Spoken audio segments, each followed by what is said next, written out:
So this is the Bhakti Shastri course, and we are studying a book called as Nectar of Devotion, which was written originally by Srila Rupa Goswami, translated in English by Prabhupada. So we are currently studying chapter 7, which is called as Evidence Regarding Devotional Principles. So up until now, just to quickly recap, there are 64 items of sadhana bhakti that Rupa Goswami has enunciated.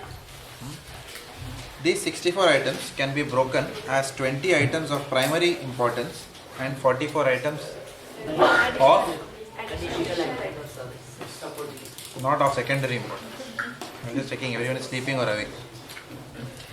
44 additional items of service. Out of the 20 items of primary importance, they are broken. Rule number 1 to 10. Item number 1 to 10 are coming under pravritti, which means activities to accept, and 11 to 20 are nivritti, activities to avoid.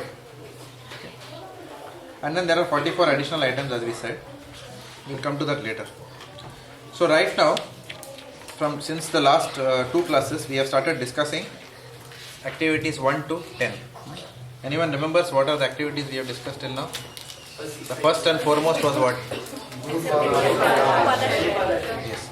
Guru Pada-Acharya, which means accepting the shelter of a bona fide spiritual master. Then we saw the criteria of accepting shelter from a bona fide spiritual master. What is the criteria? 3 questions we should ask. 3 questions we should ask. Who is the Supreme Person? Who am I? Who is God? And what is my relationship with Him? And what is the process to attain Him? If the answer to the first question is, we are not the body, we are the spirit soul. If the answer to the second question is, Lord Krishna is the Supreme Personality of Godhead, and we can never become God. We are always servant to Him.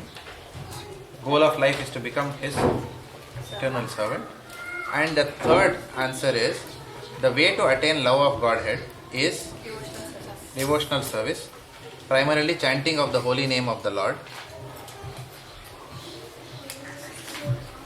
Then you can accept that person as a bona fide spiritual master.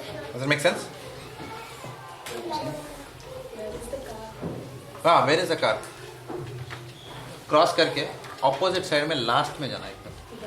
To the right side, O side.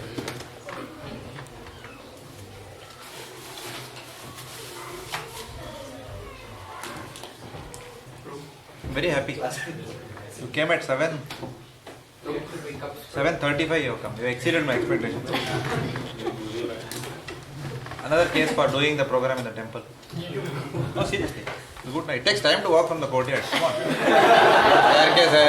You have taken the trouble of coming all the way. It takes time, I understand. No problem, any day. Okay. So accepting shelter of a spiritual master. This is the criteria we adopt. The criteria which we don't adopt is what is the nationality of the spiritual master, whether he can speak, Konkani language or not. These are not the criteria for accepting Guru. Whether he is from my village, whether he kept his hand on my child's head. That's all fine, but those should not be the sole criteria. How well he can sing. क्या भजन गाते हैं महाराज, ऐसा गाते हैं तो ऐसा लगता है गंधर्व. Fair enough, but that should not be the only criteria. Or we should not reject another spiritual master. हाँ थोड़े बेस हो रहे हैं. Therefore, thinking हम लोग will not take shelter like that. So these cannot be the criteria of selecting spiritual masters. Spiritual master, to be able to select a spiritual master, because obviously it's a mutual. He also has to agree to us being his disciple. But the whole idea is to do that by hearing. So spiritual master's words should pierce our heart. And it will happen by continuously hearing. And the beauty of this process is, whose messages pierce your heart, you will not know until you hear several spiritual masters. Okay, so we have to hear several spiritual masters, and then one of them will inspire us more. Also, we have to we can know about study about his life. If we have any books, we can study. If he has written, there are any books around his life, or if the devotees, his disciples are there, we can inquire about his life. What are his services? And that way you can derive inspiration. So we saw that accepting initiation from the spiritual master and receiving instructions from him. This is important. We cannot be at the shelter level forever. Sometime we have to come to the point of getting initiated. Which means now you are taking a vow that come what may in my life. If Yamaraj has to come, Yamaraj will not come for devotees usually. But even if Vishnu Dutas come, saying that chalo bhai abhi, aa jao. 16 rounds kar kya? It should be like that. That should be the kind of vow we should take. We should not even accept anything without finishing our 16 rounds. In any situation of life, that should not be compromised. Of course, there are exceptions. Person is in coma or something different. We don't know how we will leave our body. But whenever possible, on the day we leave our body, we should have finished our 16 rounds. That is better, isn't it? Which means that kind of a vow and following the 4 regulative principles.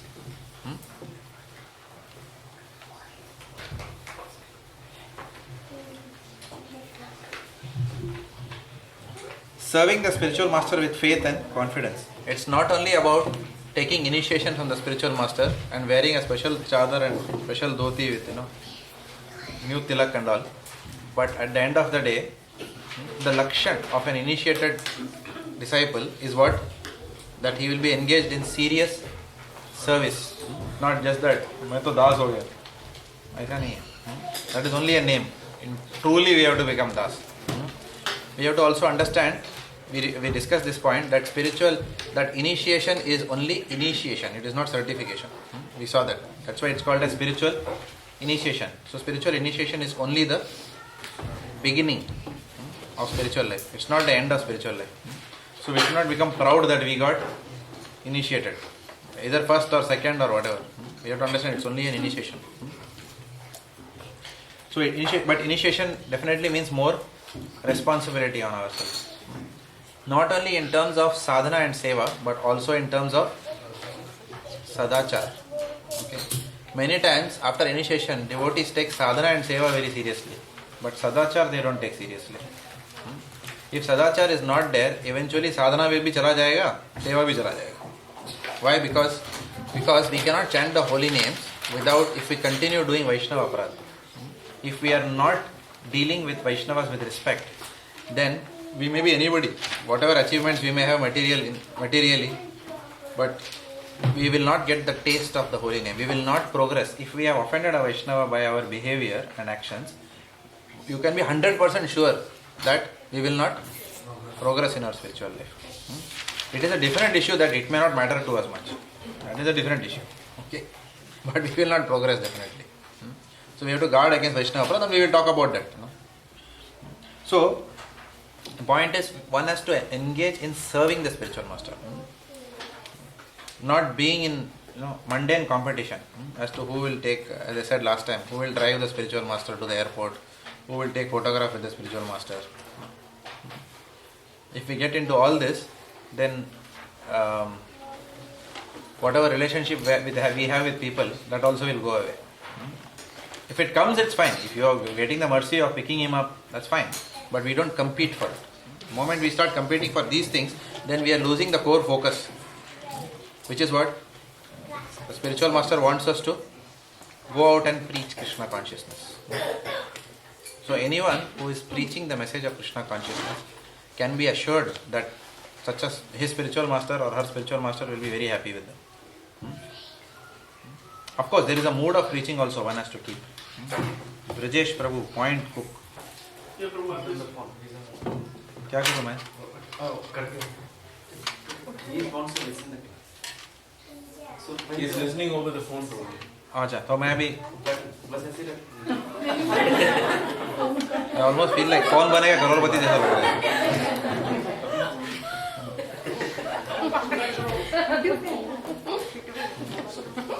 Read that because he's calling me so that he can connect.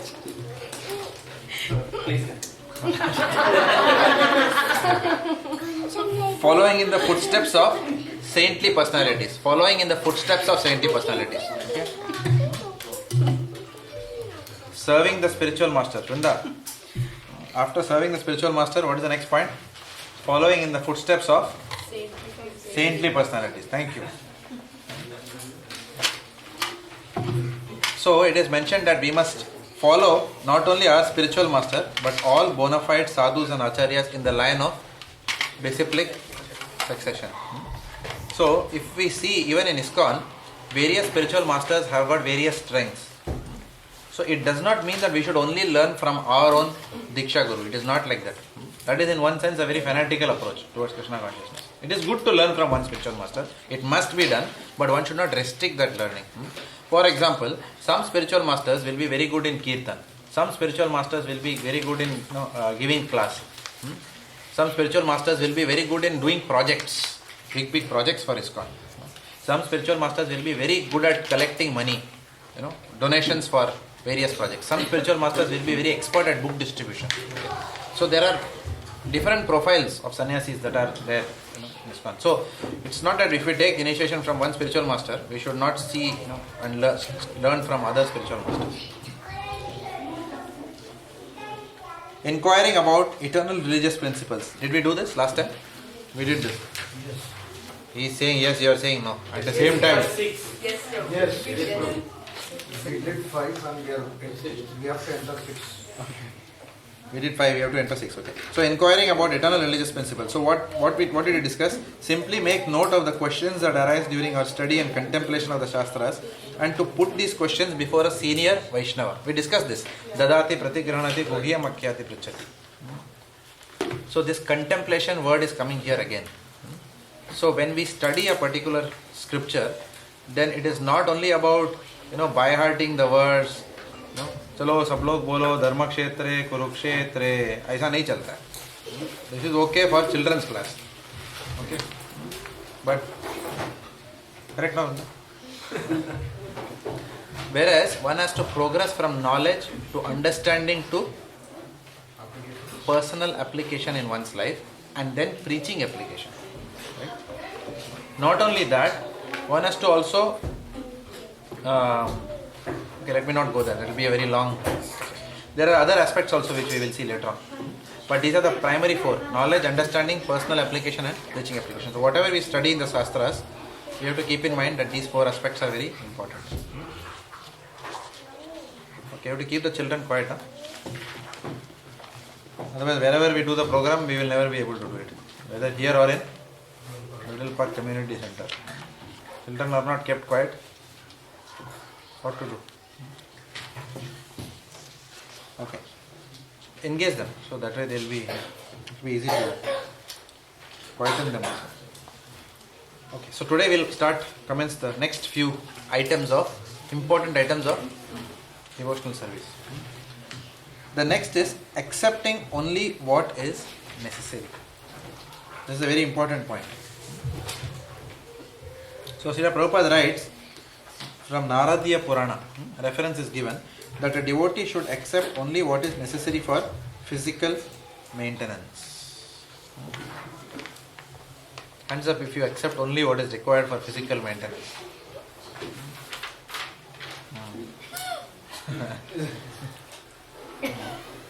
Yeah. Except Brihad Bhanu Prabhu, anyone else? I was just doing this.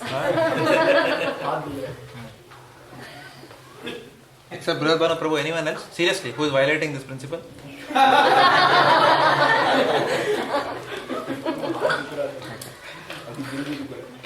Accepting only what is necessary.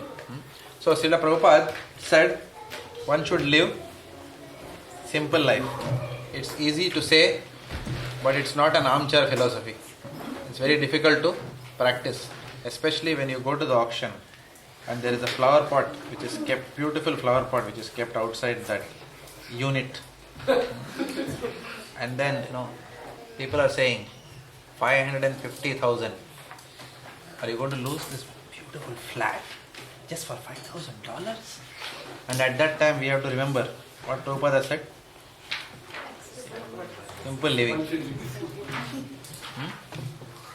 Of course, in simple living also, we will have to do negative gearing. I know you are waiting for that point. Waiting for that point. Okay, jokes apart, Srila Prabhupada said actually one must live simply. If we increase our material needs, simple, what will happen? During chanting, our mind will not be peaceful.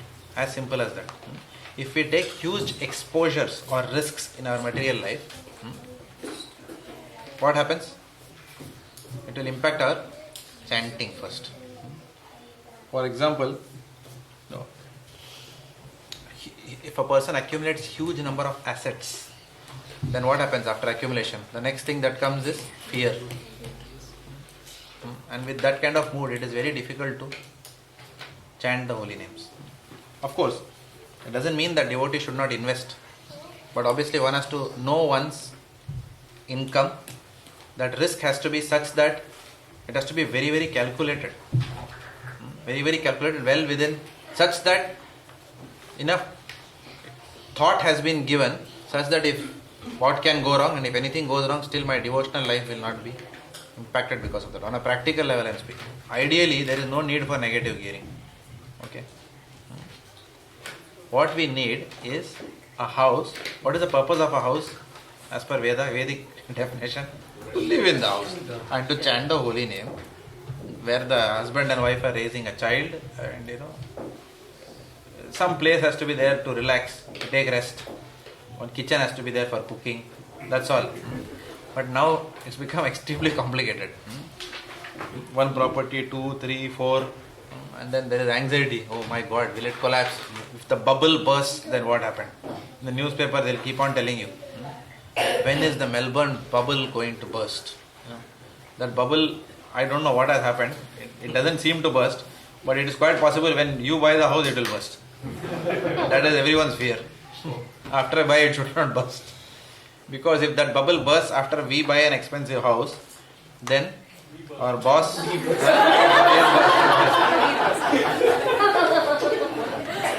then we have to say, whatever our boss says in office, we have to say, Prabhu, even otherwise you have to say yes. You have to say that. Yes sir, I'll do. Yeah, definitely I'll do. I need you to travel. You're not traveling too often. I'll do, definitely I'll do. Like that. This is what we will become. We will become a servant of the material world. If we complicate our lives. Too much exposure. So anything has to be done with lots of thinking. See, at the end of the day, this morning only I was thinking. Honestly, I want to ask all of you. Honestly, this reverse negative gearing and whatever that... This is what mostly devotees may not go to the tab and then gamble on horses. Okay, but frankly, this investment property, is it not gambling? No.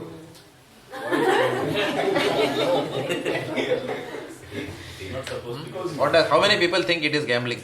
This is saving. It is gambling. I'll tell you what is. It's not gambling in the sense of going to tab again. I'm saying, but you are taking a gamble. Okay, don't take the gambling in a very derogatory sense. It's a gamble. It's a gamble that the prices will go up, that the interest rates will always go down. It will remain always affordable. Prices will always go up. It's a gamble that you will get good tenants for that investment property. There are so many gambling. Yesterday we were putting some risks together in a piece of paper. What are the risks? Right? So it's a gamble actually. If all the risks eventuate, we are finished. Right? Even if one of the risks, which is the subprime mortgage lending crisis which happened in Detroit, where did it happen? In the United States. Like that, if it happens, then we are finished. So actually, and if we don't buy an investment property, can we not survive? We can actually, So now, is it really required is a question. And I'm not sitting here and, I also went for an auction this morning. But I'm thinking, why am I going? Again I was asking, jaruri hai kya jane ka? One house is there near the temple we wanted to buy. That was a very clear decision. Okay, but now, it's really a complicated thing. So then, obviously, some people will say, nahi, tax bachana hai, or no. There are many reasons. Or some people want to pay mortgage off fast so that they can retire fast. Okay? Take advantage of this. But at the end of the day, we cannot deny it's not pure devotional service. There is a big element of risk in property markets. Just like shares. Shares also we buy the same thing, here also we are buying. There also we don't know tomorrow how company will do. Here also we don't know how industry will do. Real estate market will do. Correct, no? So therefore, it is best not to get disturbed with all these things. And this is for me also, I'm talking. And if we can actually live without all these things, that is the best. We don't know even we have a job or not. Exactly, job can go, all the more reason. What if job goes after taking all these things? I know you will laugh. So we can't stop working. Making my business die.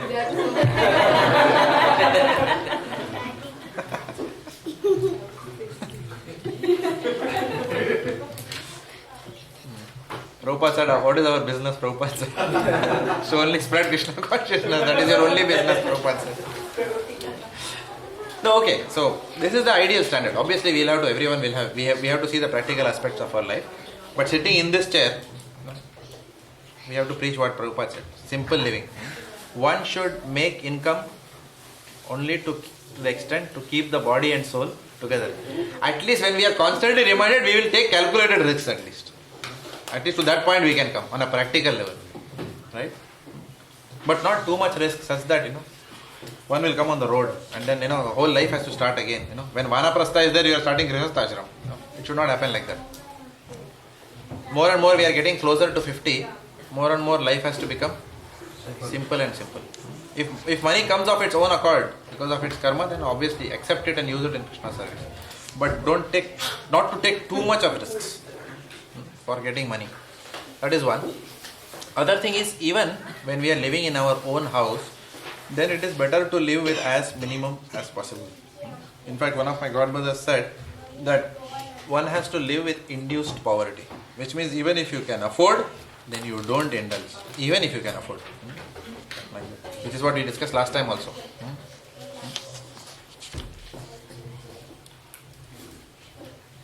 Prabhupada also writes that one should fix up a regulative principle according to his own ability and then follow that vow without fail. For simple living, fix up one regulative principle. Even for example in eating habits. For example, somebody may say, I will not eat ice cream throughout for the next 2 months. It's like that. You can take that vow confidently in winter. But something like that. If you can take it in summer, it's very good. So Keshav Prabhu always tells us in the class, one must do some voluntary austerity for Krishna, because he is pleased. If we do voluntarily, if we give up something which we are too attached to.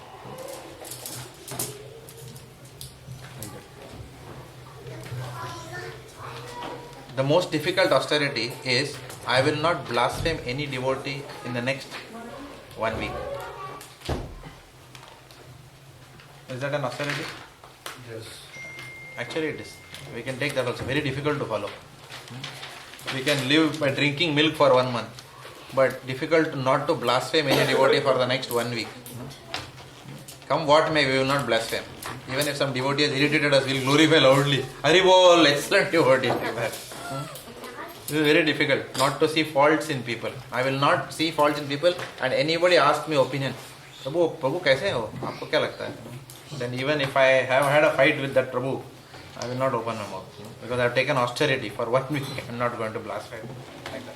It's a good austerity to do in Kartik month. That I will not blaspheme any devotees for the next 30 days. Anybody asks me about any devotee, I will glorify, I will meditate on all his good qualities of the devotee and glorify. Okay. So, some regulative principle we can fix. So Prabhupada writes, it's interesting, it's coming under accepting only what is necessary. But this is coming under that point. I was also wondering, aisa kaisa ye point aaya? Regulative principle kahan se aaya? It's not as simple as accepting as much money as you want. But there are more aspects to accepting only what is necessary. Offering respect to the banyan trees. I tried to see some reference in this. I couldn't get much. But it seems it is mentioned in Skanda Purana that one must respect the banyan tree or the Ashwatha trees. And Prabhupada writes in Nectar of Devotion book that one must also respect the Amalaki tree. Anyone knows why we must respect the Amalaki tree? What is that? Amalaki tree. I don't know. That's why I'm asking. Anyone knows? Tulsi Vivagame, they use Amla tree, represents Krishna. Is it? In Tulsi Viva. But Prabhupada separately writes also one must worship Tulsi Devi also in this section. But what's the difference between Tulsi and Amalaki then? Tulsi is Lakshmi, Yeah. and Krishna is Amla. Is it? Yeah. That's in the Tulsi Kalyana. Tulsi Kalyana. Okay. Thank you for sharing that. And Ashwatha is represented. Ashwatha is banyan tree. Narayana himself. Is Narayana himself. That's Comes also in considered in the Puranas. 10th chapter. Ashwatha Sarva. Bhagavad Gita. Yeah. But banyan tree is clear. But I was not sure about Amalaki tree. Narayana. So that's what it's mentioned in Nectar of Devotion. It's not mentioned here in Waves of Instruction. Okay. So one must respect not only the banyan tree but all living entities who serve the Lord and His devotees. Such living entities include Tulsi, Brahmanas and cows. So in the Padma Purana, you know the famous verse. Aradhananam Sarvesham Vishnor Aradhanam Param Tasmat Parataram Devim Tadiyanam Samarchanam. Which means what? Lord Shiva is telling in the Padma Purana to Parvati that Aradhananam Sarvesham. Aradhana matlab kya? Worship. Sarvesham means the highest worship. Vishnor Aradhanam Param, which is the highest worship is that of Lord Vishnu. But then after that, Lord Shiva is continuing the next two lines. He is saying, Tasmat Parataram Devim Tadiyanam Samarchanam. Higher than that, of course, worship of Vishnu is what? Worship of Tadiya. Tadiya means anything associated with Lord Vishnu, which means devotee, paraphernalia, anything associated. They have to be respected even more than Vishnu. The worship of a devotee is higher than the worship of God Himself. Okay. So Prabhupada says, so here it is mentioned, Rupa Goswami says one must offer respect to the banyan tree, and Prabhupada is writing one must offer respect to all living entities.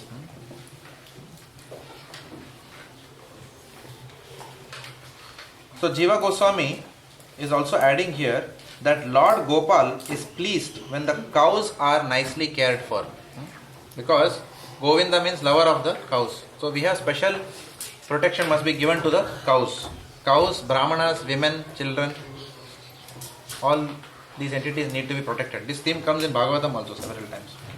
So cows have to be nicely cared for, Prabhupada writes.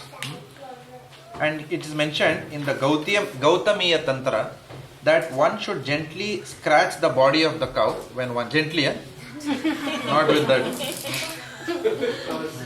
Piche se laat maar dega. So one should gently scratch the body of the cow and offer her a handful of green grass and reverentially circumambulate the cow with keeping one's right side towards her. Reverentially. One must, if you see a cow, you must do that. Like that. This is the way to worship a cow. Because cows are very dear to the Lord. Go Brahmana Hitayacha. So recently we are studying the Srimad Bhagavatam, 9th canto.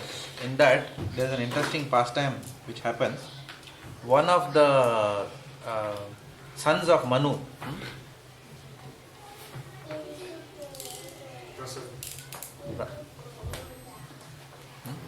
what is his name? Prasad. Prasad. Yeah. What's his name? Rishabha, no? King Prasad. Rishabh. Okay, whatever. So, one of the sons of Manu, it has been declared that he cannot have any descendants. So Manu, what is the purpose of Manu? What is his job? Create progeny. Okay, so obviously he wants his children also to beget children. But this one son of his cannot have any progeny. So it is said that in the Vedic times, such a person is then given the charge of looking after the cows. So this particular son of Manu, his job is to stand outside a cow shed the entire night and protect the cows from being attacked by the wild animals. So as this person, this Manu's son, is standing guarding the cows, one night he finds that the clouds have covered the stars. So it's extra dark on that day. So he finds that a tiger has entered. He sees the figure of an image of a tiger entering and trying to devour a cow. So immediately he takes his sword, and then what he does, he goes where the hatapai is going on between the cow and the tiger.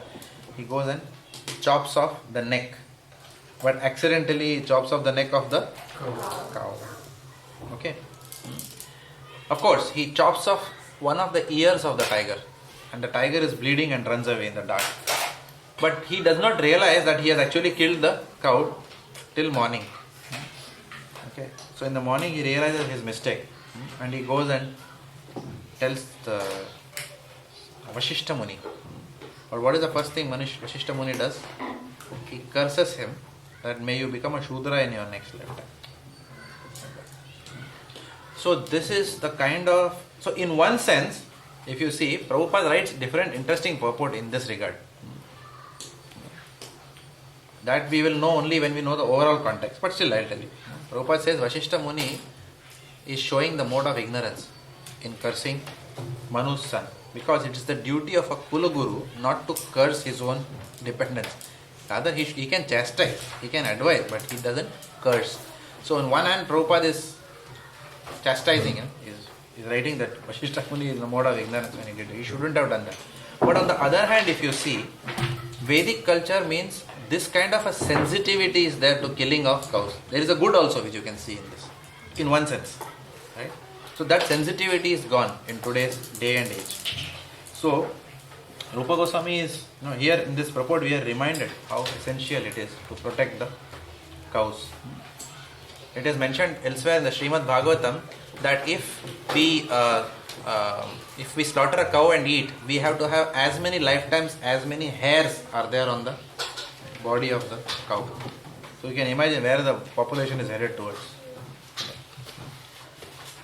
I was doing a program this Wednesday in Middle Park. There were a lot of these Latrobe University students were there in the program. So one person was asking me, what is the problem in eating meat? What is the problem in scanning meat? Coals. I have that job. Will I get karma? What is the answer? Yes. But I don't have any other job. Now what is your answer? She is not getting job. What to do? The job market is not good. So will she get karma for doing this? Yes. Yes. Yes.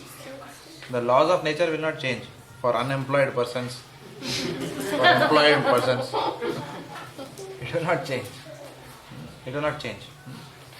So then obviously, so Srimad Bhagavatam, it is, but then I am only scanning.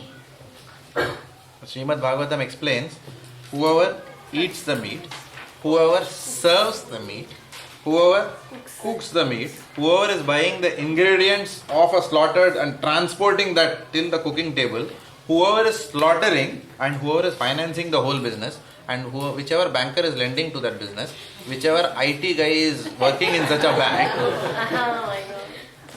that is something, last one I added. But I added it to tell the lady that don't worry, you are not alone. In this material world, you cannot escape Ugra Karma.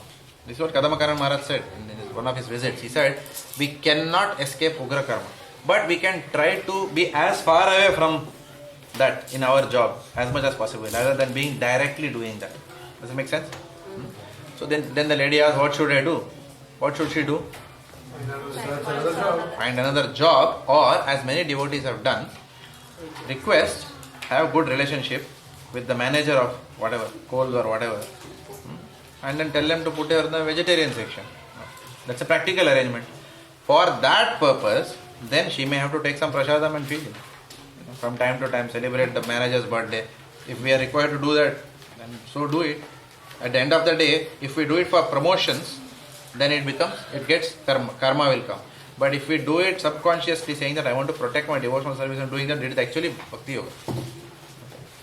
Anyway, so this was a discussion which was going on in that room. So offering respect to all living entities, we covered that. Next is giving up the company of non-devotees. Giving up the company of non-devotees. Sri Krishna Vimukha Sangatyag. Vimukha Sangatyag. So, non-devotees are of two types. What are the two types of non-devotees? One who wants to, Prabhupada classifies into two. He says, one who are worshippers of the demigods, and one is, and the other one who are atheists and Mayavadis. Two types of people. So Prabhupada says, don't associate with either of them. Because the Mayavadis, what is their philosophy? Mayavadi philosophy is, all of us are God. Either they'll say that, or they'll say, the same God, you call him as Brahma, you call him as Ganesh, you call him as Shiva, Vishnu, same thing. So we don't associate. This is with such philosophies and with such philosophers. We stay at an arm's length always. Why? Because Mayavadi Bhashya Sunile Haya Sarvanash. This is what Chaitanya Mahaprabhu has warned us and cautioned us. All acharyas have cautioned us. Don't hear instructions from a Mayavadi. So, because they are envious of Krishna, they cannot accept anybody's supremacy. Therefore they say, you are God, I am God, everybody is God. They simply cannot accept that we can be subordinate to some supreme power. But factually we all know that none of us are God. Correct? We don't even have control in our own house. What about speaking of controller of the universe? Jagan Prabhu, you are laughing very loudly to that point. Did I tell some truths? Yes. In my house I am the supreme controller. Why you are laughing to that? You don't believe me? I can joke sometimes, no? So, we are not the supreme controller. So, when we say that we are Bhagavan, Mayavadis say that, so therefore Mayavadi's association should be avoided. What about demigod worshippers? Prabhupada writes very strong statement in Nectar of Devotion. He says that, why do people worship demigods? Because of material desires. Material desires come out of lust. So he says all these people are lusty. It's a pretty heavy one. No? At the end of the day, it is only lust which drives one to demigod worship. It's a very powerful statement. But thinking about it, it is not incorrect. So people will go to Uma Devi to get a good husband. Nowadays, if you ask someone what is good husband, what is the first thing? Bank balance. Bank balance. भैया इतना वेला बन रहा तमिल क्या काम करता है लड़का कितना कमाता है बोलो like that. Suppose you say he is a nice devotee. He says ठीक है तो बराबर है आगे बात करते हैं और क्या he is a teji and some spiritually realized personality. So बराबर है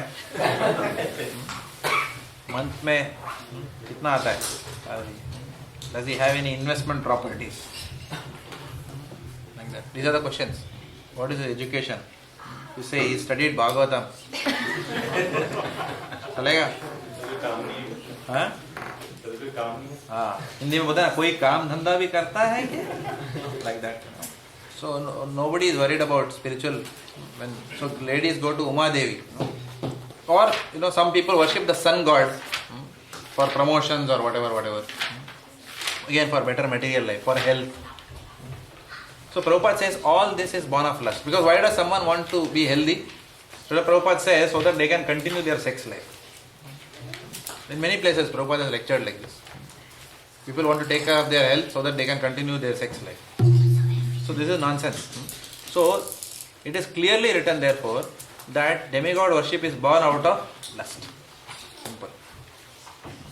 So therefore we don't associate with demigod worship. We have been cautioned not to associate.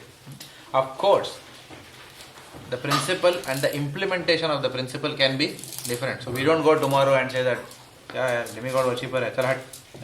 We don't talk like that. We cannot offend people like that. But it simply means we don't go and associate beyond what is required for necessary interaction. Nor do we sit and hear, philosophy from them. Like that. We have to be loving to everyone, but it doesn't mean that everyone is our Shiksha Guru in this matter. So be loving to people who are like that and try to see any openings where they can be given Krishna conscious. But don't be fanatic and go and tell them you're a demigod worshipper, no, you're a lusty person. Obviously we don't do that fanatically.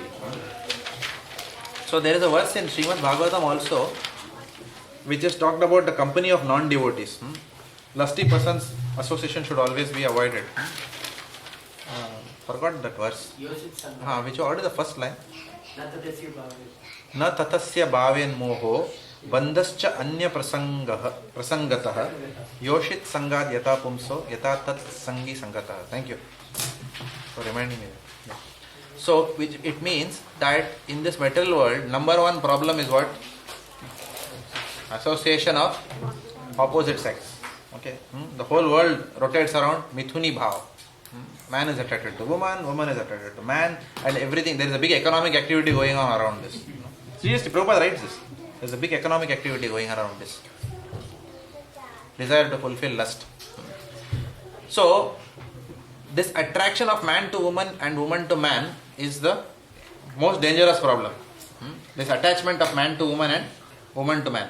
But Prabhupada says, Sukadeva Goswami says, more dangerous than that attachment is the attachment of a person to a man who is fond of the opposite sex. Does it make sense? More than we being fond of the opposite sex, attachment to a man who is very fond of the opposite sex, that is even more dangerous. Why? Because even if we want to take 4 steps to improve, that fellow will say, yeah, pagal ho gaya. Esh karte hain. They will guide us like that. This is how the materialists will guide us. Especially, this is a big risk even for our children who are going to university or school. They are very vulnerable to their friends who may be woman hunters. So especially what happens is, children start admiring in school somebody who is very adept at badminton. Not in this country, not badminton. Somebody who is plays very good soccer, or somebody who's got a nice build and walks like Salman Khan. So a normal average child, for example, if it's a boy, starts admiring these people. And when you admire these people, then you want to emulate them. And if this guy has got these vices, there is every chance that our children will absorb that just to look cool like them. They may not be interested in alcohol, but that guy will say, when that guy does something, then because of the admiration for this person, that herd mentality, they will say that I also want to, be cool like him. So I will do like that. So this is even more dangerous.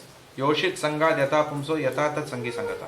More dangerous than your own attraction for the opposite sex is attraction to or friendliness or adoration for a man who is very attached to the opposite sex, because that guy can completely take you off guard. So Srimad Bhagavatam warns us like this. So giving up the association of non-devotees. Asat sang tyag e Vaishnava achar. So one of the qualities of a Vaishnava is that Vaishnava stays away from mundane association. So after coming to devotional service, every devotee, whoever is serious in pursuing Krishna consciousness, stops all those useless social parties.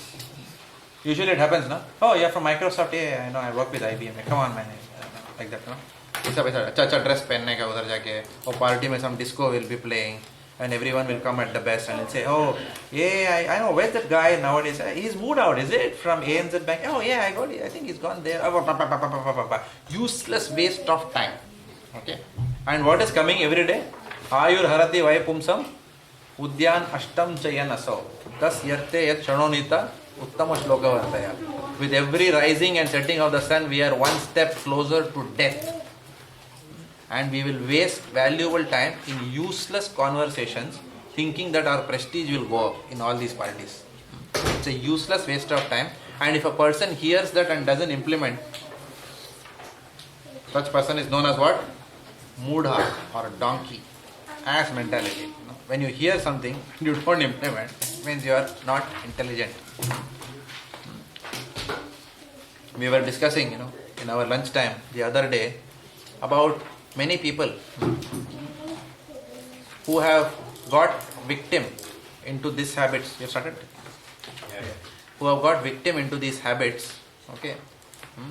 Into too much of socializing with non-devotees, that even a person who had some devotional inclination, it has happened. Someone who I know, the person had lot of devotional inclination. Okay, but that person, because of association with non-devotees, has become so intoxicated, now completely left devotional life. I heard that when we enter the house of this person, first thing you see is a bar instead of a temple in the house itself. I remember now once we went somewhere. Remember? Once we went, someone, Dadaji mar gaye. Somebody had gone. So we went there to do kirtan, like that. So when we enter the house, the first thing we see is a bar, all bottles hanging upside down. And then we said, Mandir kahan hai aapka? Udhar hai na mandir. So amongst all, this room is full of alcohol bottles. Directly facing in front of that is an altar. The Lord is daily taking darshan of, hanging bottles. But there is so much prestige. Oh yeah, he is a bard. Come on, man. Like that. Prestige, I don't know. You are having a third class substance in your house, and on top of that, you are proud of that. Double mudha. Mudha, not double. So exponentially. Exponential. Not even linear. This is the problem. People have prestige in maintaining these things in the house. Even our company gave, huh? In Hindi we say Jaisa Sang Vaisa Rang. Jaisa Sang Vaisa Rang. Okay. So, even for example, I remember, myself and Rasi Chandra Prabhu, when we were, in our earlier client, so New Year they gave gift hamper. When we opened that, actually our own company gave gift hamper. They gave a big wine bottle was there inside that, and then a lot of products of eggs and all. Beautiful gift hamper, first class covering, and employees were so happy. Arey kya diya, like that. And what did we do, both of us? We went in that Collingwood mein dustbin, nearest dustbin, we threw it there. Not that you can give it to someone. What are you giving to someone? With our hands, which is supposed to give prasadam to people, will we give wine bottle to people? No, these hands cannot give such a thing. Just put it in the dustbin. But you cannot think, arey yaar, branded wine or whatever it is, yaar, kachre dabba mein nahi jana chahiye. The moment we think like that, then what is it? Then that means our own material desires are surfacing now. How can you respect a product just because third class product? If urine is put inside and branded by a big brand, will we drink it? But big brand is there. Correct? So that is a very inferior substance. It is not supposed to be consumed. So the right place for it is the dustbin. So just go and chuck it in the dustbin. In fact, we were even given wallets, leather wallets of, what is that brand? United Colors of Benetton. Once we got that, leather hamper pura. So many products that also went and threw it in the dustbin. Brand new. Not even once we should even think that, whatever it is, a UCB guy was. Mind will tell like that. United Colors of Benetton. If you go to the market, to afford all these things, do you know how much it costs? Mind will tell you all these things. Tell the mind, just shut up. Think about the cow, the pain of the cow which was slaughtered. Think about the blood flowing down. So then you will not wear leather after that. So therefore, as devotees, we don't wear leather. Our belts are not leather, our shoes are not leather. You have to be very careful. Moment we are doing this, that means what are we doing?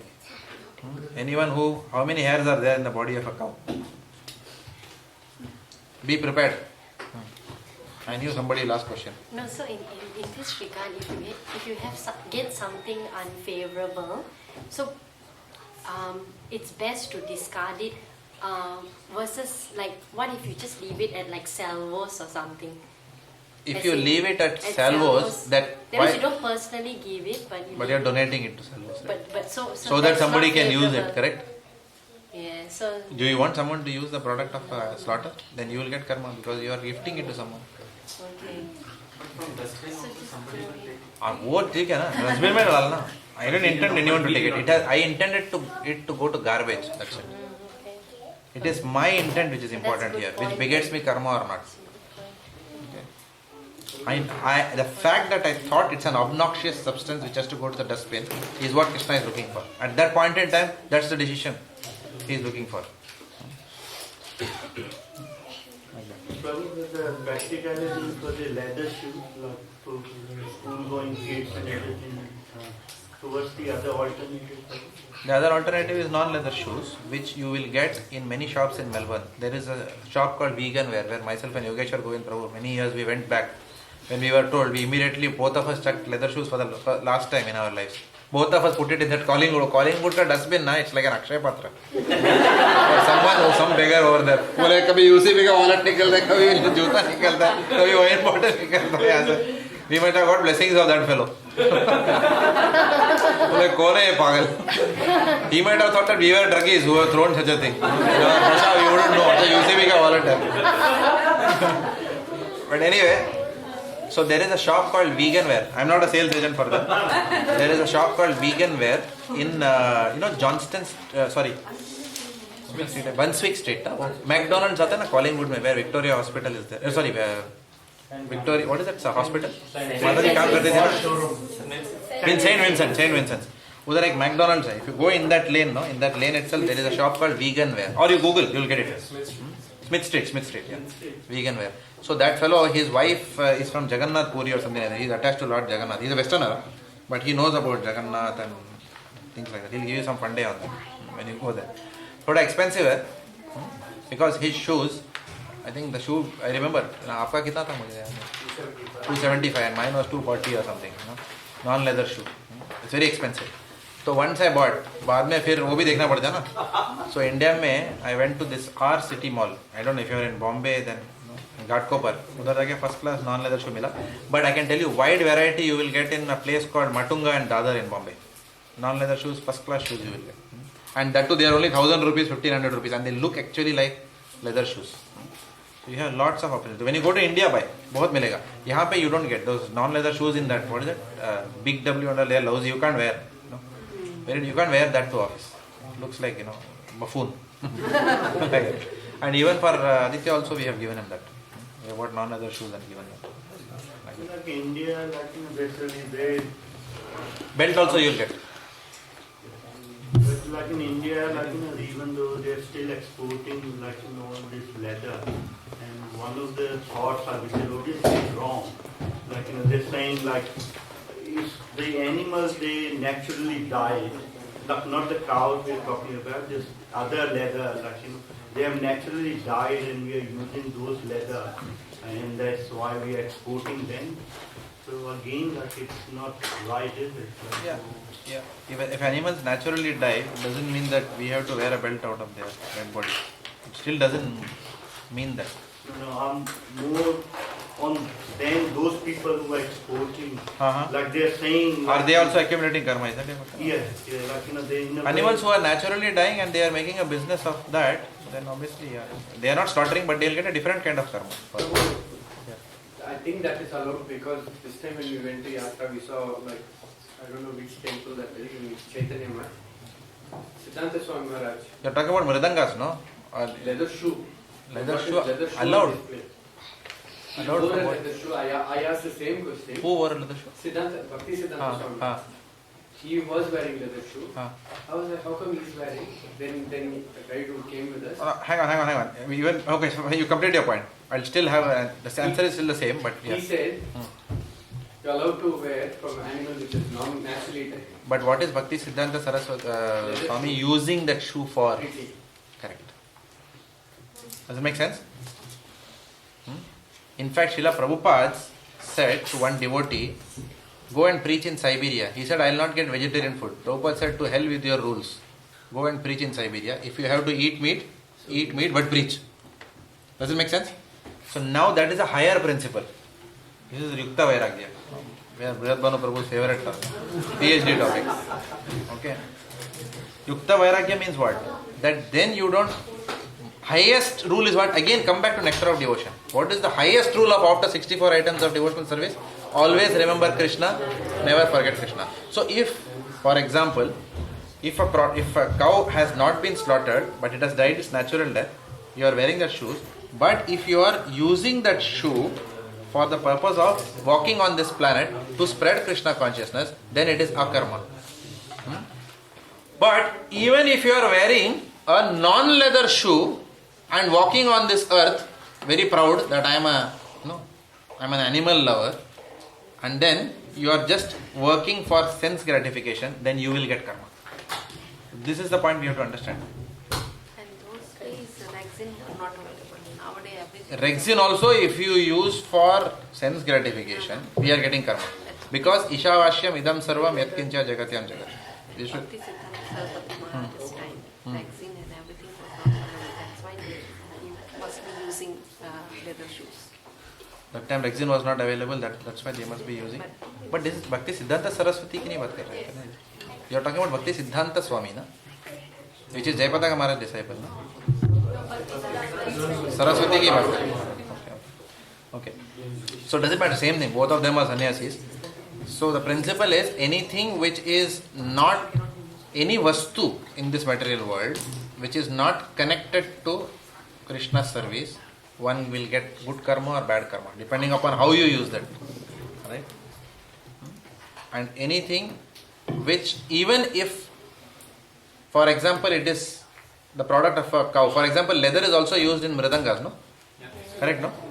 So, but then, chamaras also you may use, yak tail. We use that, but that is used in the service of Krishna. But point is there, because yak tail is, because we want to have more yak tail, doesn't mean we catch the yaks and keep chopping that off. It doesn't mean that, because that is the next rule, not to give any pain to any jiva. That is also mentioned here only. Piche aa raha hai, wo bhi rule. Yes. So, safety gear, in my company, we have to use a leather glove with half cotton, half leather to change the machine blade and really very sharp. So in this case, what we need? Yeah, in this case, see, at the end of the day, Krishna is bhavagrahi. You have to understand that also. So ask them that my religion doesn't permit me to wear leather.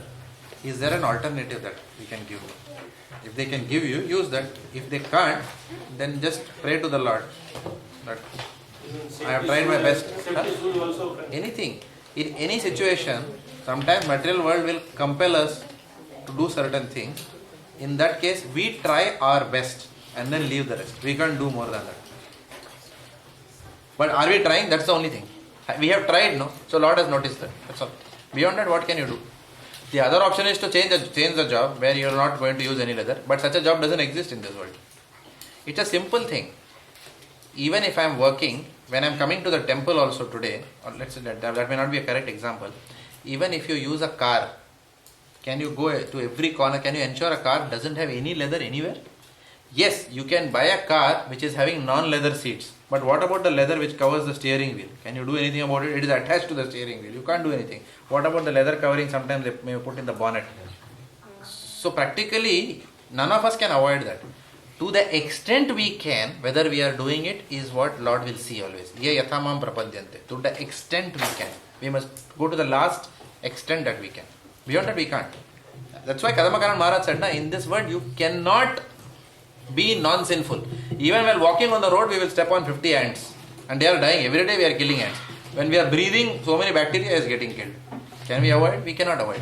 So therefore, the only thing for a devotee to worry about is that if I go for a job, I can purify that entire thing by offering everything to Lord Krishna. That's why that verse, Yad Karoshi, Yad Juhoshi, Yad Ashnashi, Dadati Yad. Correct? So whatever you do, whatever you eat, do it as an offering to me, and therefore you will not be touched by sin. Sarva dharman parityajya mam ekam sharanam vraja. Surrender unto me, abandon all varieties of religion, jada mat socho. Simply surrender unto me. I will deliver you from all sinful reaction, do not fear. To the extent possible, we must do but. So if there is a shop where you get non-leather, go and buy. That's all you can do. Correct? So this is about giving up company of non-devotees. So it is mentioned further that it is emphasized so much that this non-devotee association is bad. It is said that even if one is forced to live within a cage of iron, even if you are forced to live, or you have to live amidst a blazing fire, or if you have to embrace a snake or a tiger, or an alligator. Imagining embracing an alligator. It's already with his mouth open and you're embracing it. So, you can do that. That is less dangerous than associating with non-devotees. Because that alligator will only finish you in this one lifetime. But the association of a non-devotee will get you many, many more lifetimes. They wish many, many happy returns of the day. मतलब बार-बार आप return होते आइए material world में. That is how they seem like that. Many, many happy returns of the day. हाँ भाई return नहीं होना है, इसलिए तो कर रहा हूँ. काय का happy returns? Happy returns devotee will do only if Lord is sending, devotee comes happily. Krishna preshthaya bhutale. That is happy return. For the Lord, devotee comes to spread the mission. Okay?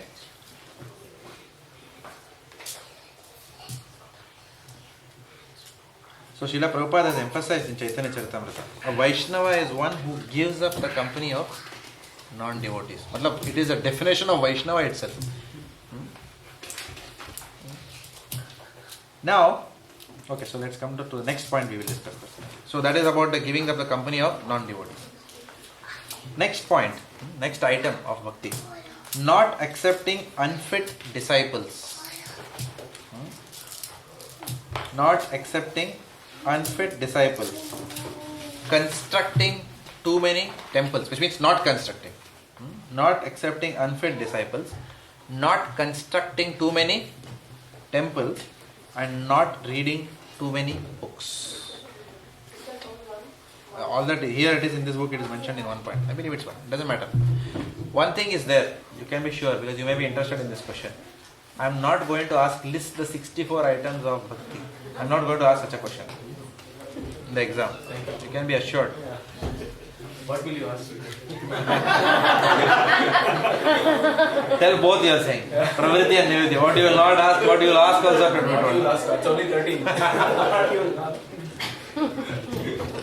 Okay.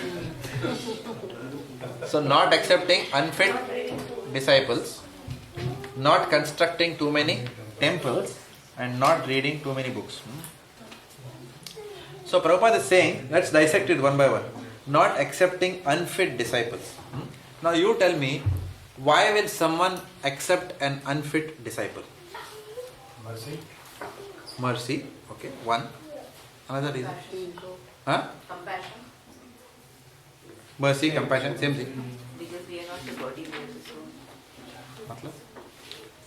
unfit is physically Unfit, the body is always, body का unfit fit कुछ नहीं, soul का ही है. Increase the Pride Just and increasing ego. the number of disciples. Correct. Pride and To increase the number of ego. disciples. Two reasons why somebody will accept unfit disciples. One is out of compassion and one is out of false prestige. So if you see, in the material world, there are many people who will go on accepting anybody without any. In fact, sometimes they have these mass initiations, I have heard. जो भी आता है उसको छाप मार के भेज देते हैं. पता भी नहीं, गुरु को भी पता नहीं किसको छाप लगा रहा है, डिसाइपल को भी पता नहीं क्या हो रहा है इधर. Okay? Mass, there is no relationship. That the disciple has never been tested whether you are fit, you are not fit, but सबको भेज दिया, like that. Or a person who is competing with other, who is trying to compete with his peers in terms of मेरे under कितने disciples हैं, or a person who is having dreams of such a large number of disciples that first class की जिंदगी cut जाएगा आराम से अभी उनके डोनेशन से. सब लोग 10 रुपए भी देगा तो मेरा तो काम हो गया एक डिसाइपल ने for Guru Maharaj. Correct? So this is happening in the world. Obviously it is happening. No? We can see it all over happening. So therefore, it is being cautioned here not to accept unfit disciples, because the moment someone accepts a disciple, then one is taking the karma of that disciple, which people do not know. Of course, most of these cases, the guru itself is bogus, so the whole thing is bogus. So they will get some different reaction. Correct? But even in a genuine situation, a guru will have to test the disciple, because the guru otherwise is taking the reactions of the disciple. What is happening in initiation? Guru Maharaj is taking all our sins. And that. So that is the first aspect, which is of compassion. Now, generally it is said that one should not accept too many disciples. Then why our spiritual masters are accepting so many disciples? Especially His Holiness Jayapataka Swami Maharaj. He is the king of, he is known as the king of Mayapur. King, na? What do they call him? King of Mayapur. So many disciples. Sab dukan wala se leke everybody is his disciple. Wahan pe. Bus conductor, everybody disciple. Now why? Why?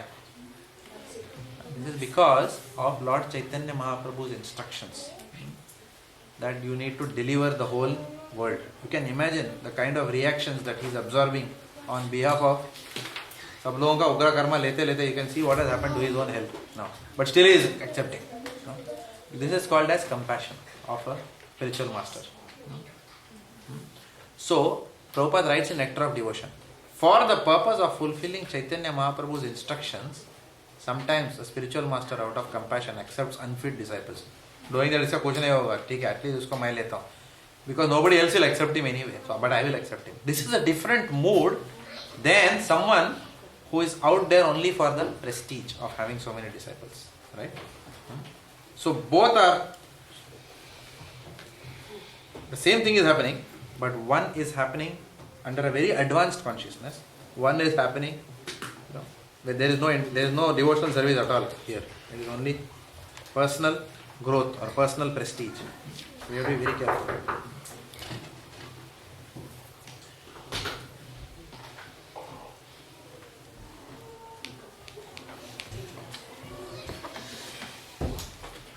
Not constructing too many temples. So Srila Bhakti, what is the problem if too many temples are constructed? Then it requires management. Correct? There is no harm in constructing Vishnu temples, but at the end of the day we have to understand Kali Yuga Dharma is what?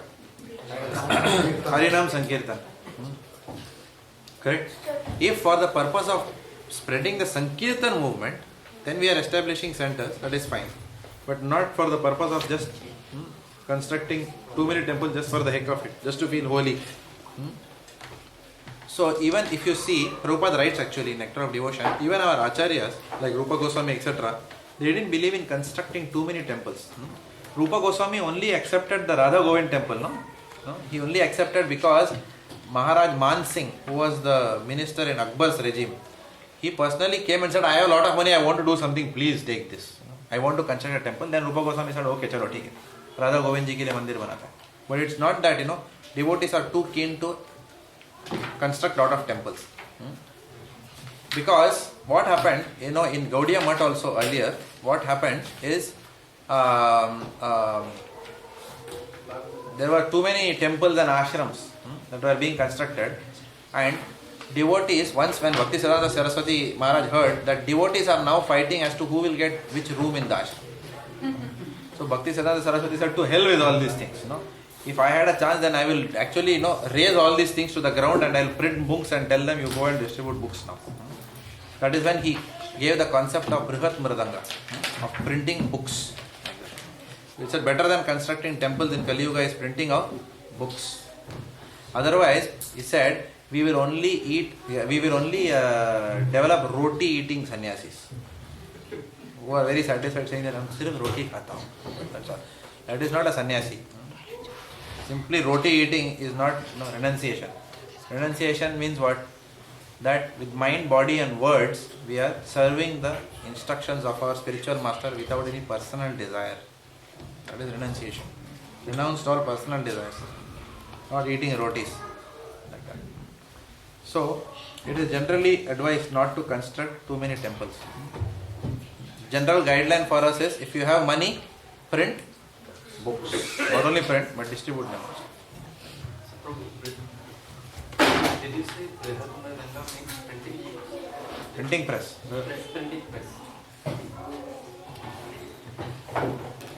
Nor reading too many books. Actually, it is mentioned here, reading too many books is can be counterproductive.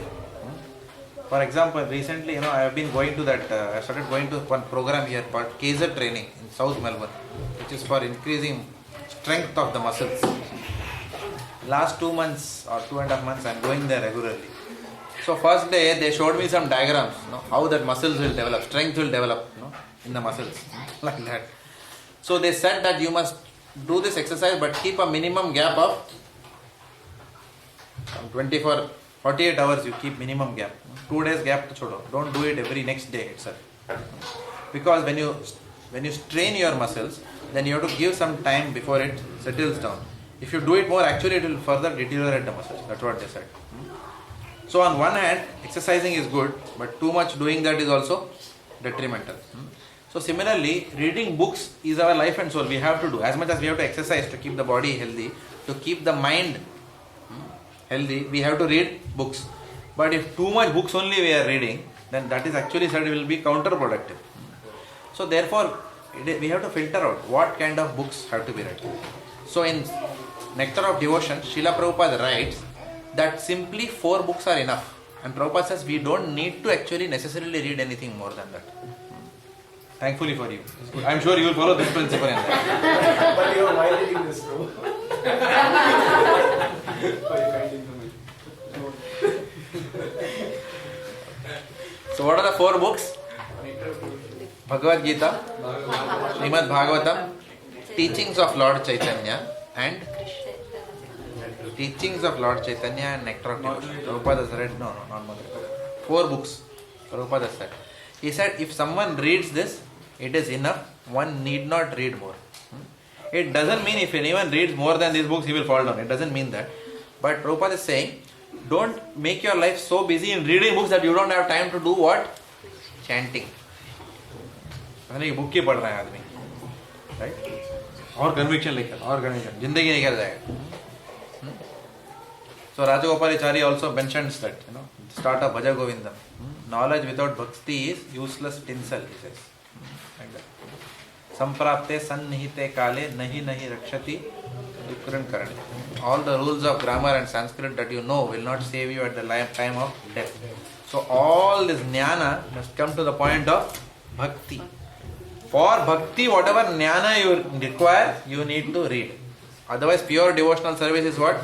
Anya abhilashita shunyam jnana karmadi anavritam. It is said. Chodo. बहुत ज़्यादा ज्ञान नहीं चाहिए. But that much jnana which is required, which motivates us to chant the holy names, that much jnana is required.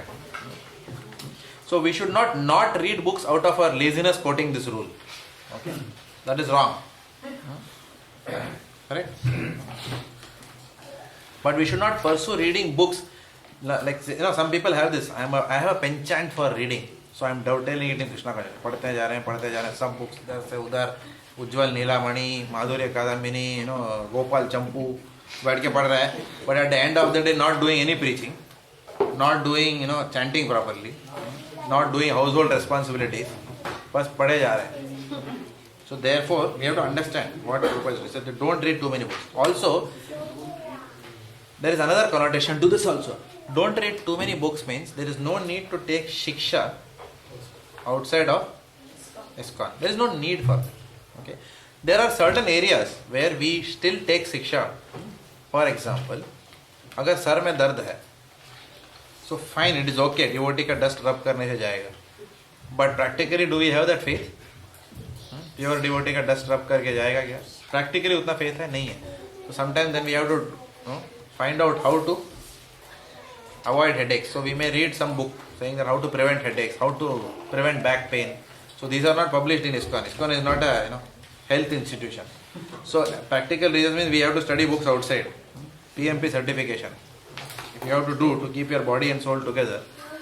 You cannot say, I have read Chanakya Niti. So you have to do PMP certificate. Correct? Or I have read Artha Shastra. Huh? To keep body and soul, no need to be project manager. Yeah. So those who want to keep body and soul take to testing. Huh? And do contracting only. That is pure devotional service. Which Acharya has said like that? Take it off. Okay, we'll take it off. Hey, camera mode डालो. थोड़ा मस्ती चल रहा है. Just to because I know it's late. All of you are sitting patient. Okay. So where was I? I lost again my thoughts. So reading too many books. So some books we will have to read. We will have to read to keep body and soul together. Sometimes we have to also read certain books which are written by disciples of Srila Prabhupada. For example, we have discussed this before also. Unveiling the Lotus Feet helped me to understand Srimad Bhagavatam. Without that, I wouldn't have understood as much. Surrender unto me. That was my main reference book for teaching the Bhakti Shastri course. So that helped immensely. So Burijan Prabhu, Acharyas like him, make it easy for us to understand Srila Prabhupada's books. Okay. So such books can be read. There is nothing wrong in reading such books. Okay. Supplemental literature by the Acharyas. But in this matter, then we can take advice from senior devotees. Anytime we want to read a book, we are not sure, then take advice. But it should not happen that we are reading other books at the cost of Srila Prabhupada's books. That should not happen. If we are reading other books which supplement our understanding of Srila Prabhupada's books, or by which we are then able to serve Srila Prabhupada's mission, then it is fine. Read. For example, let's say there is a book called as The Life of VedaBase, for example. Should we read or not read? There's no harm in reading, because what happens then when Gujaratis are coming to your program and someone says we are from Vallabh Sampradaya, then if you talk little bit about VedaBase to them, they can quickly connect with you. Like that. ये मेरे को समझ रहा है मेरे को. He understands what I'm talking, like that. And then you can build that rapport, which helps then, in that initial bonhomie happens, then it's easy to gradually cultivate that devotee. Like that. So, or, for example, sometimes, on some situations, we may also have to sometimes read Mayavadi literature, but with a very clear objective. For example, in one of the Bhakti Vriksha programs, there were some couples who were following a Mayavadi Acharya. And even after 2 years of Bhakti Vriksha program, or 3 years of Bhakti Vriksha program, one small Mayavadi was sitting on the altar. Though everything was there, Gaur Nitai ke niche Mayavadi beta hai, altar mein. So obviously I couldn't tell them that boss abhi aapka 2 or 3 saal ho gaya, now, it may be difficult to remove. Obviously, we have to they have faith in something. But at the same time, Mayavadi Bhashya Sunile Haya Sarvanash. Okay. So therefore, then I had to read. I asked that person, who is this personality? Then they told. I didn't tell them anything at that time. And then I went and entire Kartik month I read that book on that. On him, his spiritual master, and their whole philosophy, like that. Where it is all coming from. Like that. Sorry, him, his disciple, and his disciple, like that. 3 generations. So what is their philosophy? I wanted to understand. So in the Kartik month, it was an austerity. Keshav Prabhu said, do an austerity in Kartik month. For a devotee, it is austerity to read Mayavadi literature. So that was my austerity in that Kartik month. Okay, read that, and then I was able to relate with them and tell them what is the flaw in that philosophy, because then you know exactly what they are talking, because you are into their books now. But I don't recommend anyone does that. That was only first and last time I did that. Sometimes you may have to do that. If the devotees are very dear to you, like that, then you may have to do. But I don't recommend it. It's not required. But anything which is required for Prabhupada service is acceptable. Straightforwardness in ordinary dealings and equilibrium in loss and gain. Straightforwardness in ordinary dealings. So let me read the purport. Sometimes a devotee must deal with practical matters of dollars and cents, which is ordinary dealings, that can bring about our cheating propensity. Therefore, we must practice honesty in all our dealings, always remaining Krishna conscious, pleasant and straightforward. So this is very This is a very nice point. Being straightforward in ordinary dealings. Being straightforward also means not to make loose statements. If someone comes and says, मेरे पति को diabetes है, chant करने से दूर हो जाएगा, you don't say, हाँ माता जी पक्का 100%, 16 राउंड घुमाओ, डायबिटीज निकालो, क्लेश अग्नि होता है. Is this correct or no? It may not happen. Everybody जाएगा नहीं chant. Krishna willing, it may go also. Who knows? But so we don't try to, we don't try to bluff. Just because we are eager to bring people in Krishna consciousness, we don't bluff or give false promises. ये भी हो जाएगा, वो भी हो जाएगा, job नहीं है, चैंट करो, पक्का 100% जॉब मिल जाएगा 2 दिन में, होता है. Krishna is very merciful, not like that. So what we tell people, job नहीं है तो we tell them जॉब नहीं है, ठीक है, चैंटिंग भी करो, लेकिन स्किल सेट्स भी बढ़ाओ. Because why? There are 2 things which we learn from Damodar Leela. What are the 2 things we learn? Endeavor and mercy. We have to do कर्मणे वाधिकारस्य मा फलेषु कदाचन. तुम अपना ड्यूटी करो, मैं फल देता हूँ, बट ड्यूटी तो करना ही पड़ेगा ना. You cannot say, no, Krishna will give me a job, it is his job to give me a job. ऐसा नहीं है, अपना ड्यूटी तो अपने को करना ही पड़ेगा. Otherwise we are making him our servant. Every time we are going to him, ये भी दो, वो भी दो. Actually the purpose of the holy name, one senior devotee was telling me, that we generally tend to use the holy name to serve us every time. कुछ भी बीमारी है, okay, chanting करते हैं, ये चाहिए, chanting करते हैं. So similarly, like we used to go to demigods, now we are trying to make the holy name work for us, for all our material desires. So he says actually for holy name should only be used for one purpose, which is developing love for Krishna. That is the only thing holy name should be used for. All other things we should develop our material skills to achieve in life. For example, suppose I have pain in my ghutna, legs, okay, then it is one thing to say that I will chant the holy names and I will beg to Lord Krishna, Krishna please remove my pain, I want to serve you for many more years. If you keep continuing this pain, I can't even sit on the floor and chant. This is one way of doing it. Another way is my own endeavor, okay, that I go and do something about it, okay, go to a physiotherapist, go and do some exercise, yoga, okay? Do something, and then do your effort parallelly praying to the Lord that look, Lord, can you also have some mercy on me? कितना भी exercise कर रहा हूँ, थोड़ा दर्द अभी भी है, 75% मैं निकालता हूँ, थोड़ा मर्सी भी देना. Then it is fine. You become then daya bhak. You will get some mercy when the Lord sincerely strives. Again, it is why we are doing that activity, so that we can continue playing soccer. Then we know that it's got nothing to do with spirituality, right? Or to continue playing cricket. No.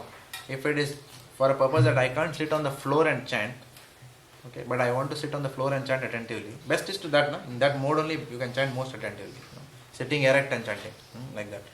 So if something like that is there and genuinely then you are praying, then you can pray. But then we do our endeavor and still pray. Does it make sense? So straightforwardness in ordinary dealings,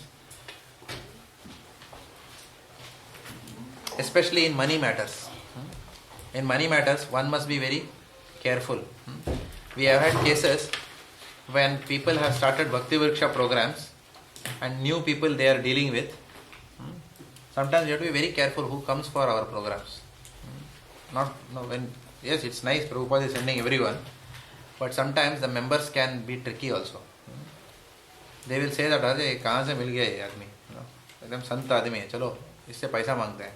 There have been umpteen cases where the Bhakti Vriksha members have asked money within a very short period of the Bhakti Vriksha starting. ये लोग अरे प्रसाद वगैरह सब free देते हैं, चलो पैसे भी लेते हैं इन लोगों से, तकलीफ में हो, and genuinely तकलीफ में रहेंगे. It is quite possible because they know outside nobody cares for them. So, but the devotee is compassionate, so they will come and ask money. So sometimes devotees have given and then पैसा लेके बाद में रफू चक्कर गायब, like that, or then not returning the money for an inordinate period of time and not even talking about it, and then when the devotee reminds them, then you give counter philosophy to the devotee. प्रभु क्या है, अगर आप लोग भी ऐसा remind करते रहोगे तो फिर डिटैचमेंट नाम का चीज ही नहीं है, मतलब पैसे से. This is called as सुमड़ी में कोमड़ी विषय, बॉम्बे लैंग्वेज. दीड़ शाणा इन मराठी विषय, दीड़ शाणा, शाणा बन रहा है मतलब बहुत. ठीक है यार, उंगली से हाथ पकड़ रहा है तू. It's not like that. So we should not allow ourselves to be used as a doormat. Devotees are compassionate, but we have to use our intelligence how to deal with these situations. I remember there was one devotee, somebody introduced me. इधर नीचे bench पे बैठा था वो. Many years back this happened. 5 years, 6 years back. This devotee was sitting and someone introduced. This is Jagannatha Prabhu. Hare Bol, Hare Bol, Hare Bol. किया उसने. Then I don't know that devotee why he said like that. Very merciful devotee है, something like that. वो चढ़ा है अभी, कुछ तो बोल दिया उसने अभी. Okay. तो ये, but he took it seriously. Okay. एक दिन 24 आवर्स भी उसको मालूम नहीं, इंट्रोडक्शन बेंच पे हुआ है, हरि बोल बोला मैं उसको. नेक्स्ट डे सनी में, Prabhu ji I want to talk to you something. वो कॉन्फिडेंशियल. हाँ ठीक है भाई, बैठा बेंच पे बैठा. I want to go to Ceylon, Sri Lanka. I don't have money, can you give me money for my airfare. ना जान ना पहचान, 24 आवर्स भी नहीं हुआ है. Okay, and then he's asking me this. Said that I really need this help. And you know what was the situation? The situation was that fellow, what is his name? Prabhakaran, Velu Pillai Prabhakaran. He was killed at that time. I don't know how many years back. 4 or 5 years back. I don't know. 5 6 years back. LTT head was killed. And therefore many people lost their homes and all those things, because then there was so many things that were happening. Okay. So in that thick of things, he is asking me this, saying that I have to go home, I don't know how my family is, etc. etc. But मैं बोला यार तू इतना साल से Melbourne में, तेरा कोई तो दोस्त होगा, मैं ही मिला तेरे को. 24 घंटे के अंदर पूछ रहा है मेरे को पैसे. Now he may be asking genuinely, I have no idea, but I don't know him. And then why should I give him money? Is he also a serious, there is no evidence also that he is a serious upcoming devotee. There is no, I give him money, and then rather than giving him money and then lamenting and losing my Krishna consciousness also, then this is not the kind of charity that we are asked to do. Lord said, no, Prabhupada also said, use your intelligence always. Don't, एकदम ऐसा होश में जोश खो बैठा है. Or don't give charity to impress. For example, when the Jagannath pot is being sold, $550. So last में the hero comes, $750.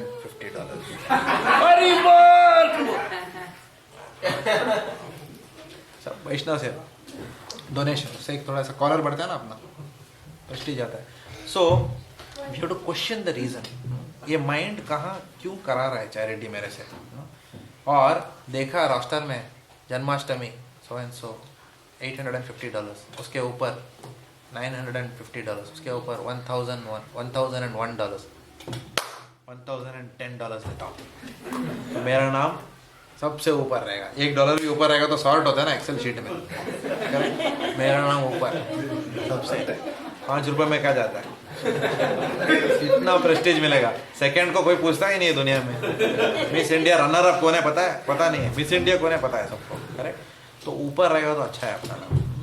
So this is called as not straightforwardness in dealing. मन is telling something else different now, like that. So our mind is very tricky. So straightforwardness means what? Simple. जो है वो है, जितना है उतना करने का. But not for the wrong reason. There are no material desires, gross or subtle. So it is mentioned sometimes the devotee must deal with practical matters of dollars and cents. Ordinary dealings can bring out our cheating propensity. Therefore we must practice honesty in all our dealings, always remaining Krishna conscious, pleasant and straightforward.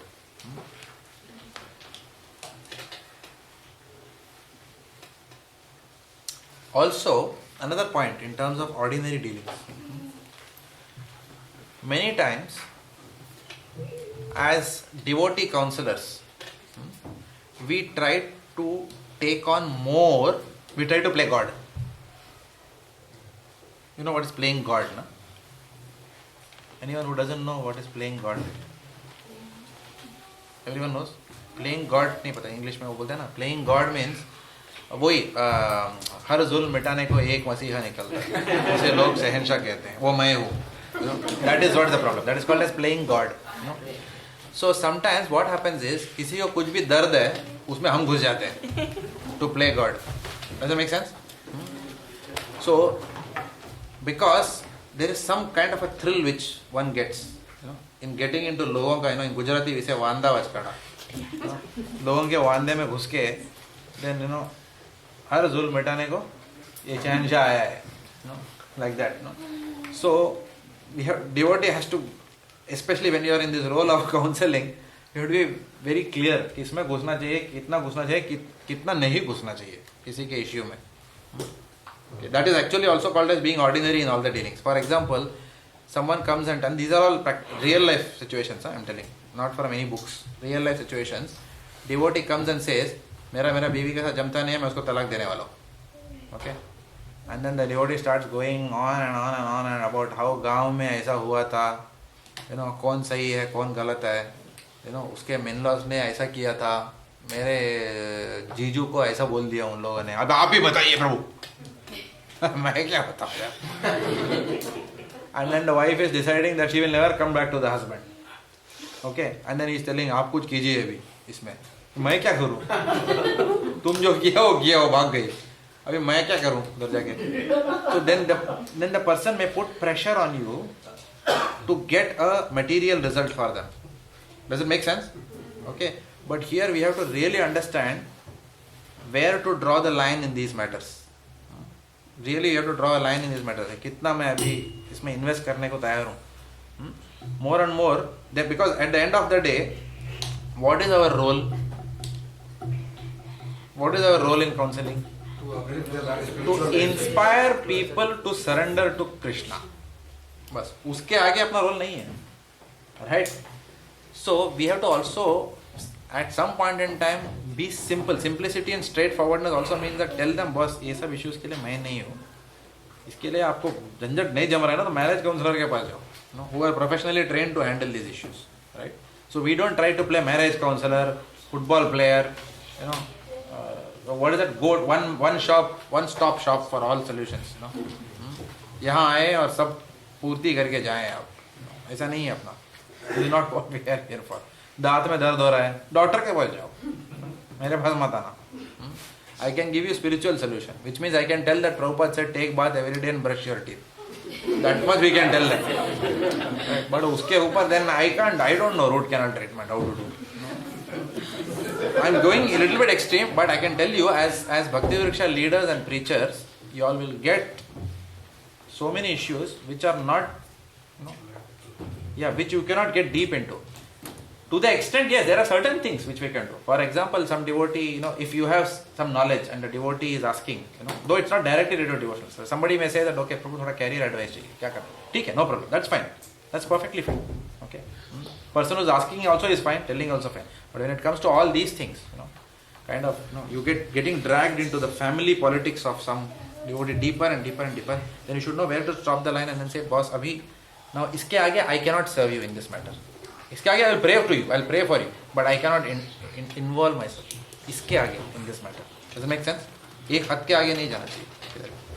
Otherwise we will get trapped. And that straightforwardness is required in order to impress that person or to maintain our image in his eyes that Jagannath Ram इतना compassionate devotee है यार, बाप रे, ऐसा करके 4 आदमी को जाके बोलेगा. With that desire you don't keep on. Does it make sense or no? Yes. For the 50 paisa prestige, like that. So then we have to really draw the line after that. Sorry, I can't. ठीक है, if you think that, if after that you think that, you may go to 5 people and say, he didn't help me. ठीक है, नहीं है. If that is what the Lord wants people to think of me, so be it. Okay, but I am very clear that I couldn't have genuinely helped him beyond this point in time. And I am not the right person to do that. So humbly I am accepting, I am not the right guy. तुम दूसरे किसी के पास जाओ इसके लिए. Okay. Wouldn't it depend on the relationship and also on your own expertise? Because on your own life experiences, you might be able to help, because you have such a vast life experience. You don't get involved too much, but if you got the life experiences, at least with that knowledge, you might be able to point him in the right direction. Correct. Don't We must do involve- that. We must do that. Don't We must do that. involve, Yeah. like, yourself. Correct. But You're right. at the end of the day, because you might have got so much life experience. Yeah. And if you don't, then obviously we'll say, Correct. sorry. Like, So if you have a life experience, if you are able to help, what did we say? Help. But if you are not able to help, don't overdo that. Don't enter areas where you are not the right person. That's all we are saying. Just for false prestige. Okay. Humbly accept that escape upper. Or if you know of someone else who can help. For example, if you know a marriage counselor, for example, or if you know a lawyer who can help them, then in that way we can help. Get them connected to a professional who you know. Through that we help. But we don't try to play everything, all rounder. Batsman, bowler, wicket keeper, fielder. Because usually people have that impression this is a one-stop solution for all problems. But we are not like that. We are also normal human beings only. We are trying to serve, but be normal human beings. We have to understand our own limitations also in this matter. And that is also humility, in accepting that I have limitations. Okay, I want to serve, but I have limitations. We are not Krishna who can do everything for everyone. Like that. So we shouldn't play God. So be straightforward and ordinary in dealings with people. And equilibrium in loss or gain. We have 4 more minutes. Equilibrium in loss or gain. So, Prabhupada writes, the second reference from Padma Purana provides evidence for this item. It enjoins that anyone who wants to think of Krishna must not allow strong material emotions to overwhelm his heart. Must not allow strong material emotions to overwhelm the heart. Equilibrium in loss or gain. So even when a devotee wins a lottery ticket, still the devotee is equipoised. Even if the devotee buys a property and then the property prices are going down, the bubble is bursting. After I bought the property, still a devotee is expected to be equipoised. Okay. Sometimes we fail miserably in that. I failed that, I can tell you very honestly. When I bought that flat, here, after I bought it, fell down, the prices. For many days, I was miserable. Yogeshwar Govind Prabhu had to bear the brunt of all my frustration at that time. But Krishna showed me how equipoised I can be at the time of loss. Of course, I have become equipoised now because the prices have gone up.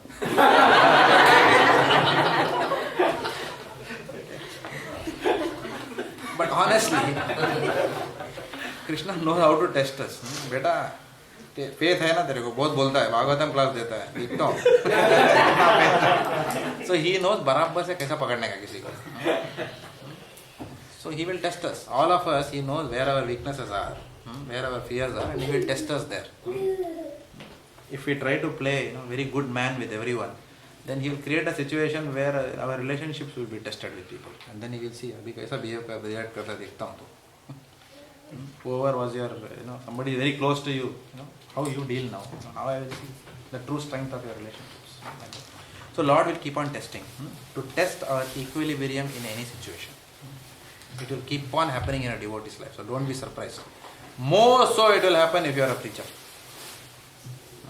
More so if you take on roles of cultivating others and developing others, ये सूद समेत आएगा ऐसा tests. Where equilibrium in any situation will be tested. But it is good because only when we are tested, we will understand where we are and what our anarthas are and what our weak areas are. And so the first step will be acceptance of our realizing where we are weak, accepting that we are weak with humility, and then doing something about it. So if we don't allow our weaknesses to be tested or exposed at all, then we will not move up in our devotional service. So equilibrium in loss and gain, very important. I'll stop here. Any points? 1 more minute is there. Srila Prabhupada ki